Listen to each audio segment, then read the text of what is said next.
పరిశుద్ధాత్మతో అభిషేకించబడిన వాళ్ళు సైనికులు అవుతారు.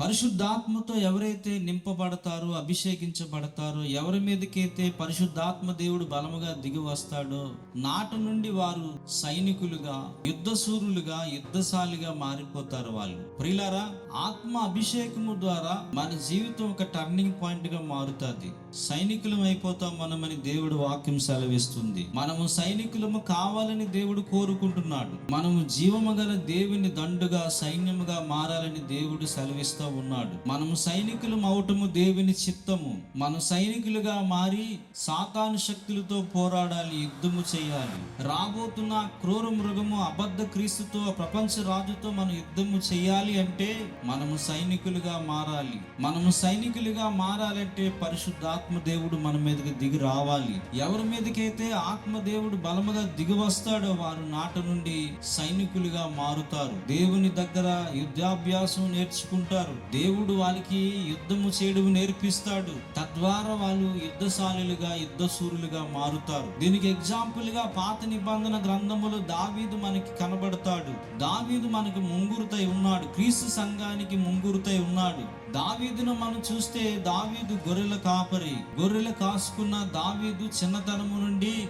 గొర్రెలు తోలుకునే వ్యక్తి యుద్ధము చేయడం అంటే ఏంటో ఆ వ్యక్తికి తెలియదు. అతనికి తెలిసిందల్లా గొర్రెలు కాయడం మాత్రమే. కానీ దీర్ఘదర్శి అయిన సమూయేలు ప్రవక్త తైలపు కొమ్ము తీసి దావీదు తల మీద పోసిన నాటి నుండి యెహోవా ఆత్మ దావీదు మీదకి బలముగా దిగి వచ్చాడు. అప్పటి నుండి దావీదు స్థితి, దావీదు దశ మారింది. దావీదు నాటి నుండి యుద్ధశాలిగా మారాడని లేఖనం సెలవిస్తుంది. అతడు యుద్ధశాలి, బహుశూరుడు, యుద్ధశాలి, మాట నేర్పరి, రూపసై ఉన్నాడని సౌలు దగ్గరున్న పనివారు చెప్తున్నారు. ఒక గొర్రెల కాపరి యుద్ధశాలిగా ఎలా మారాడు, యుద్ధశూరుడికి ఎలా మారాడు అంటే యెహోవా ఆత్మ దావీదు మీదకి దిగి వచ్చిన నాటి నుండి. పరిశుద్ధాత్మ దేవుడు ఎప్పుడైతే దావీదు మీదకి బలముగా దిగి వచ్చాడో నాటి నుండి ఈ గొర్రెల కాపరి యుద్ధశాలిగా, యుద్ధశూరుడిగా, బహుశూరుడిగా మారి సింహము ఎలుగుబంటి కూడి వచ్చినప్పుడు ఆ వింతైన జీవిని పట్టుకొని చీల్చి చంపేశాడు. ప్రియా సహోదరి సహోదరులారా, భవిష్యత్తులో ఒక వ్యక్తి రాబోతున్నాడు. ఆ వ్యక్తి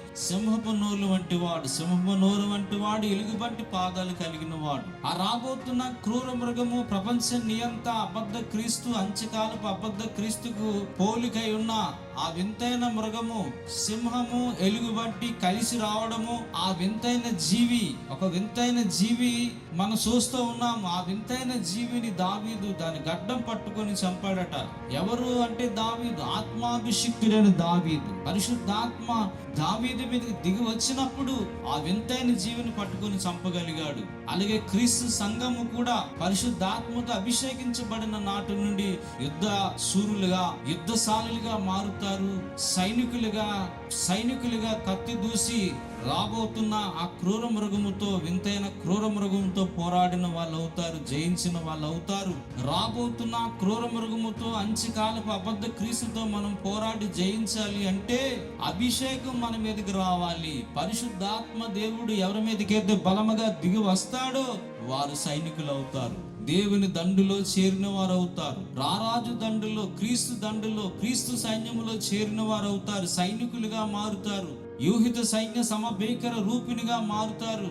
రాబోతున్న అంత్యకాలపు అబద్ధ క్రీస్తుతో పోరాడి జయించిన వాళ్ళు అవుతారు. కనుక సందేహించగా విశ్వాసముతో మనం పరిశుద్ధాత్మను అడిగిన నాడు, పరిశుద్ధాత్మ కోసం మనం కనిపెట్టిన నాడు, దేవుని ఎడల సంపూర్ణ విధేయత మనం చూపిన నాడు పరిశుద్ధాత్మ దేవుడు మన మీదకి బలముగా దిగొస్తాడు. ఎందుకంటే తను అడిగి వారికి నిశ్చయముగా పరిశుద్ధాత్మను అనుగ్రహిస్తానని దేవుడు వాగ్దానం చేశాడు. కనుక ఆ వాగ్దానమును మనం స్వతంత్రించుకోవాలి. ఆ వాగ్దానము ప్రతి ఒక్కరికి చెందుతుంది. తను అడుగు వారందరికీ ఆ వాగ్దానం చెందుతుంది. ఈ కడవరి దినాల్లో, చివరి దినాల్లో జీవిస్తున్న మనము ఆత్మ కొరకు అడగాలి. ఆత్మ అభిషిక్తులం కావాలి. సైనికులుగా మారాలి. రాబోతున్న క్రూర మృగం అబద్ధ క్రీస్తుతో పోరాడి జయించాలి. ఇది దేవుని చిత్తము, ఇది దేవుని ప్రణాళిక మన ఎడల. ఆమేన్.